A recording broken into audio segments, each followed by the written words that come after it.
Good day and welcome. I'm Dr. Bonomo. And I'm Dr. McKevich. I'm Dr. Gilwheel, and we are the bariatric surgeons here at Cook County Health. We're going to talk today about the medical and surgical options for weight loss. I've been doing bariatric surgery since 2004. I'm a board-certified general surgeon, and I also happen to be the Associate Chair of Surgery here at County. Dr. Gill and I are also board-certified general surgeons that did an additional year of training in bariatric and minimally invasive surgery. So, we're here today to talk about obesity. Obesity is not the friendliest word, but it's a medical term, and I will be using it a little bit during this presentation. When I'm talking about obesity, what I'm really talking about are the medical issues that come with being a bigger person. Things like high blood pressure, diabetes, etc.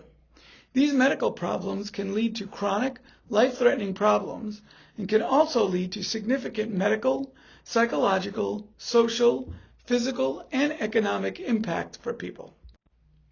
Obesity can be caused by a lot of different things, and it's very, very complicated. There are genetic reasons that people have obesity. There are families where all members of the family are affected by obesity. There are behavior reasons why people have obesity. We all eat because we're hungry and we need food to live, but we also eat because we're stressed, because we're tired, because we're bored. Our families are sitting around and eating for the holidays. But one of the big reasons that we have an obesity problem is that we all live in the U.S., and the U.S. is an industrialized nation. What this means is that we live in a society that's very convenient. We take a car or a bus to work. Most of us don't have to walk to work, or at least if we do, it's not that many miles. We sit in front of a computer and use machines to do our work. We ride the elevators. We don't often take the stairs. Less people do hard manual labor anymore. We also have very easy access to high-calorie and pretty delicious food. We can go through the drive-thru, there's delivery, there are lots of grocery stores. We no longer need to grow or hunt for all our food. However, our genes, or our DNA, are really made for survival in a world where we do have to work really hard for each meal. What this means is that it's very easy to take in more calories than we're burning each day. Over time, this imbalance leads to weight gain. When we measure obesity, medically we use more than just weight and height. We use a measurement called BMI, which stands for Body Mass Index. It's not a perfect measurement, but it does compare your weight and your height. If you think about it, 300 pounds is very different on a 4'11" woman versus a 6' tall man, and BMI takes into account for that difference. To find your BMI, you can look at this chart, and you measure it by taking your height on the left side of the chart and matching it to the weight along the top of the chart. Then the number in the box where the two lines meet is your BMI. When we look at BMI, we group them together and we classify them. What we call a normal BMI is a BMI between 18 and 25. Now, if I showed you someone who's a BMI of 18, you would not tell me that that patient was, quote, normal looking. You'd tell me that they looked relatively skinny. Our idea of what is overweight and what is not overweight has really changed over the years. Overweight is somebody who has a BMI between 25 and 30. Medically, what we consider class 1 obesity is a BMI between 30 and 35, and class 2 obesity is a BMI between 35 and 40. Class 2 obesity is where the risk of having other medical problems increases. Class 3 obesity is a BMI over 40. This graph shows the increased risk of morbidity or illness and even early death with increasing BMI. Each bar represents one BMI, so the BMIs that are in green are what we consider normal. Those in yellow are considered overweight, and as we start to get into the orange and red bars, these are what we consider severely overweight or obese. You can see that the risk of having problems related to being overweight is not a straight line. The red line arrow is not a straight line at all. It's going upward in a very steep angle. That's called exponential. And you see, as your BMI goes up, your risk for getting other problems related to being overweight goes up exponentially. Over the past 20 years, obesity is becoming much more common. At this point, obesity is causing about 400,000 early deaths each year. To put that in perspective, smoking causes about 300,000 early deaths per year, and colon and breast cancer combined only cause about 90,000 deaths per year. So here's the map of the United States, and we're going to take a journey over time. You're going to see how much bigger we have gotten as a population in the United States over the last 20 to 30 years. This map starts in 1985. That's when we started to collect data on people's weight. What you'll notice is that the state will get more dark as the number of people with obesity increase in that state. Keep your eye on Illinois, and you'll notice that the rate will go higher as the color gets darker. By 1987, Illinois is at 15 to 19% obesity.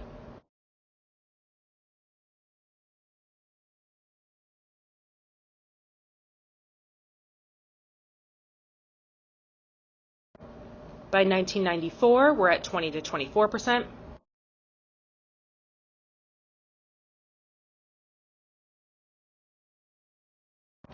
By 1999, we're at 25 to 29%.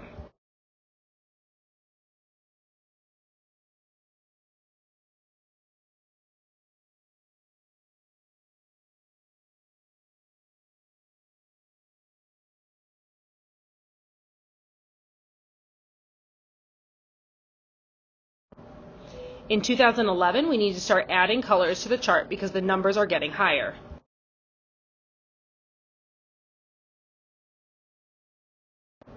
By 2015, Illinois has a greater than 35% obesity rate.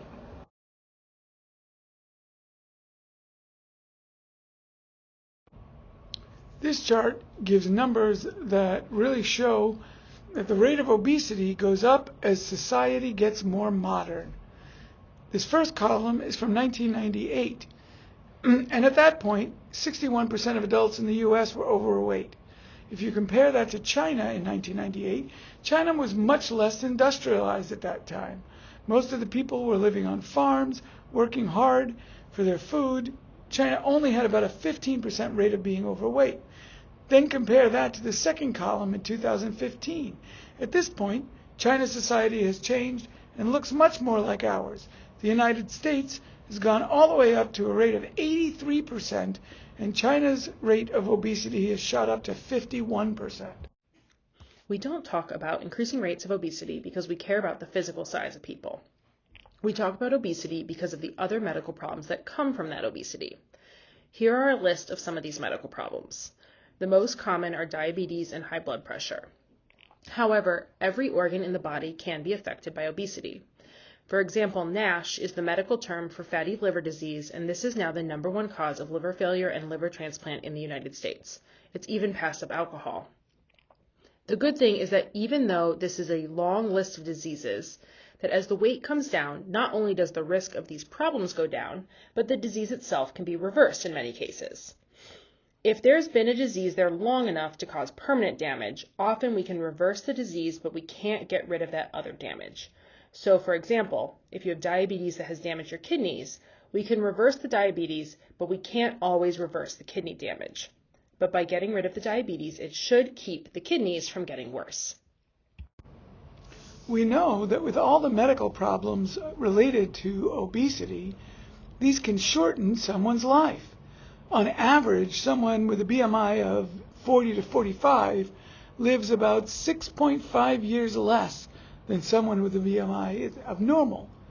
Someone with a BMI between 55 and 59.9 lives on average 13.7 years less. There's also a psychological impact of having obesity. This is not just feeling low self-esteem about how you look. There are higher rates of clinical depression in patients with obesity. There are physical implications to having obesity where people can feel uncomfortable in public and feel isolated. Many places don't have seats that are big enough, at movies, on a bus, on a plane. This can keep people at home and keep people from doing activities that they enjoy. There's also a lot of discrimination against people with obesity. At this time, most people won't say out loud any bias about someone's sexual orientation or race. However, commenting on someone's size or body shape is still socially acceptable. Obesity in many ways is the last allowed form of discrimination. Now that we've talked about all the problems and diseases that obesity can cause, we want to talk about how we can treat it. Many different treatments have been tried over the years. Obviously, the first one everyone thinks of is diet and exercise. And we'll talk in a few slides about why diet and exercise doesn't work as well as we thought it would. There are weight loss programs like Weight Watchers, and there are medications to help you lose weight, but people have tried such crazy things as hypnosis, wiring your jaw, and even that doesn't work. Diet and exercise alone has about a 10% success rate for long-term weight loss. Most people are able to lose some weight, even large amounts of weight, for a short period of time.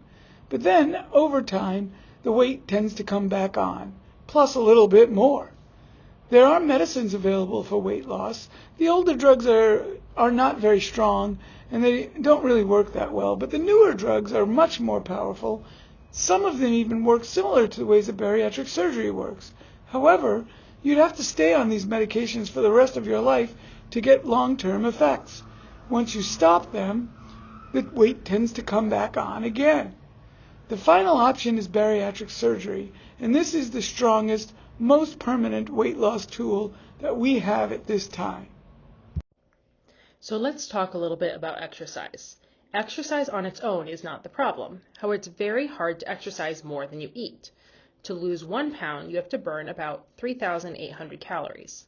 To lose 100 pounds, you have to burn about 380,000 calories. For most people, if they get on a treadmill and run for 30 minutes, they can burn about 300 calories. That is very hard exercise that not even everyone can do. After getting off the treadmill, you're tired and thirsty, and so go to get a Coke or a candy bar to feel better.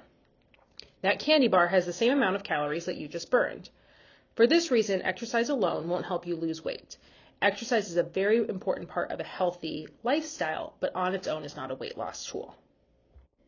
Weight loss medications have become more and more popular over the last couple of years. Here's a list of what's currently available on the market. Some of these work as appetite suppressants. Some keep you absorbing calories from the food. Some were developed off of diabetes medications and change your hormones and how your intestines work to help you lose weight. So now let's talk about surgery for weight loss. The goal of surgery is to improve your health. It's to improve the quality of your life and to improve how long someone lives. This is not a cosmetic surgery. We are not plastic surgeons. These are surgeries that are about health, not about looks. Okay, let's get down to the nitty-gritty a little bit, because most people are interested in the practicalities of this. The criteria of who qualifies was set by the National Institutes of Health in 1991. The first criteria is based off of BMI. A patient's BMI must be at least 40 or a BMI of 35 already having some medical problem that comes from obesity. We have to document that patients have also failed to lose weight in other ways. And there can be no substance abuse issues, psychoses, uncontrolled depression. And this last requirement is for your safety, and these details can be discussed with your doctor. We work with each person's insurance to document how those requirements are met. First, we check your BMI and medical problems. We document that this has been present for at least 5 years. Insurance requires that you have participated in a multidisciplinary, medically supervised weight management program for between 3 and 6 months within the last 2 years. What this means in plain English is that you have to have participated in a weight loss program that is managed by a doctor and has a number of subspecialists. This is why our program is on average 6 months. You also must be evaluated by the surgeon, a registered dietitian, and a psychologist. These are just general requirements. Each insurance company has a slightly different requirement. We have built our program to meet these insurance requirements. We've brought a bunch of people together to create a program that satisfies these things. We also want to give you the information that you need to be successful both before and, more importantly, after surgery. We have a medical doctor who does your evaluation and will see you once a month for however long your insurance needs. We have a dietitian that will also see and evaluate you. We have online classes to help with nutrition and psychology learning. Our psychologist will do an evaluation with you on one-on-one. Lastly, we have the surgeon and the operation. We put the surgeon last in line to emphasize that this is a team approach and the entire process is important to have success. This will ensure that you have the knowledge that you need to be successful and are medically ready to undergo an operation. The first step after this education video is a meeting with the surgeon to determine if you are a candidate. Then there is a 6-month program with monthly visits. During that time, you'll complete the online classes and meet with the medical specialists. On average, this process takes about 6 months. However, if the medical specialists want more testing to make sure that you're healthy for surgery, these are needed prior to scheduling surgery. We take many different insurances here at Stroger, and different insurances have different requirements. Some require weight loss prior to surgery. Some have different waiting periods before surgery. We will work with you one-on-one to meet your insurance requirements. Now let's talk about some surgeries. The first one we're showing you is one that we actually don't do anymore. This is called a lap band. You've probably seen that on TV or in ads. This has been around for a number of years. We don't do it anymore because it doesn't work very well and has too many complications. If you currently have one in, we'll talk to you about, on the first visit, the possibility of having it removed. There are very few programs in the country that actually still put these in.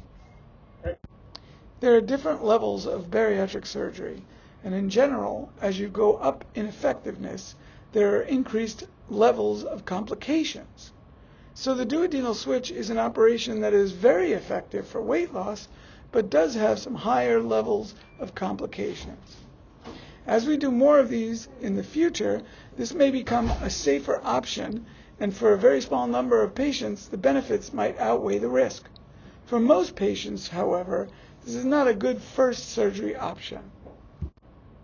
The SADI is similar to the duodenal switch, but it might have slightly lower risks because there's only one connection instead of two.